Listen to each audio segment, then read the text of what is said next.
Joining me now is Colin Barr, a history professor with Notre Dame University. He's also a fellow at the Royal Historical Society. Now, one thing about Queen Elizabeth that was very well known is that she was apolitical. She didn't talk a lot about her views or her opinions. King Charles III now, he has been more vocal, claiming that his views are not necessarily the monarchy's views, that he can have his own personal opinion. But what is the thought about this in the UK? What are people thinking that his impact will be, having differed from his mother so much? I think it's a question that people have been asking for quite a long time. Charles has been in the public eye forever. He's been the longest on-the-job training possibly ever for this role he's taken on yesterday. As Prince of Wales, he has been much more political than many people thought was appropriate. He's tried to influence government. He's intervened politically in various different ways. As king, he has to behave differently. Maybe he will, but perhaps he won't. What we don't know right now is whether Charles himself will take his mother's model or try and strike out in his own direction for a more activist monarchy.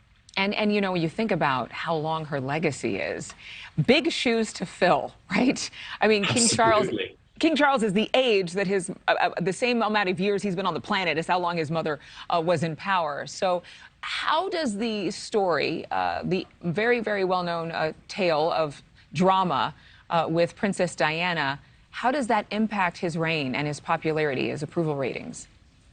I think in one sense, Charles was lucky. I mean, that's a terrible word to use after the death of your mother, but that just didn't happen 10 or 15, 20 years ago in the immediate aftermath of Diana's death. At that time, he was hugely unpopular. The monarchy as a whole was unpopular. Time has, to a certain extent, healed that, but people have not forgotten. His reputation was fixed as somebody who was, to many people's eyes, uncaring, or at least not as good as his mother at expressing what a monarch needs to do, the dignity of the monarchy.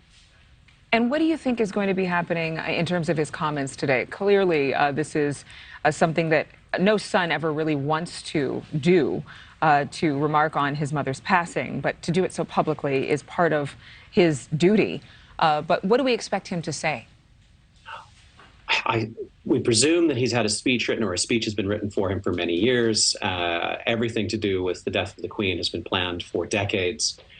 I would assume we would have some sentiment, some family sentiment, some personal remarks about his mother, some reassuring remarks to Britain and to the Commonwealth. Remember, he is now king of places such as Canada, Australia, New Zealand, and elsewhere.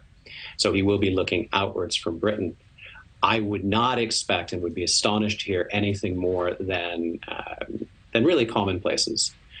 But on the other hand, Charles has surprised before. This will be his first big test. Yes, Colin Barr, thank you very much. And clearly, it's a time where he can actually kind of reset the tone, being the incoming king, the now christened or coronated king. I guess we're not going to see that coronation for some time now, but he's officially king of the UK and the Commonwealth. Thank you very much for joining us. Pleasure.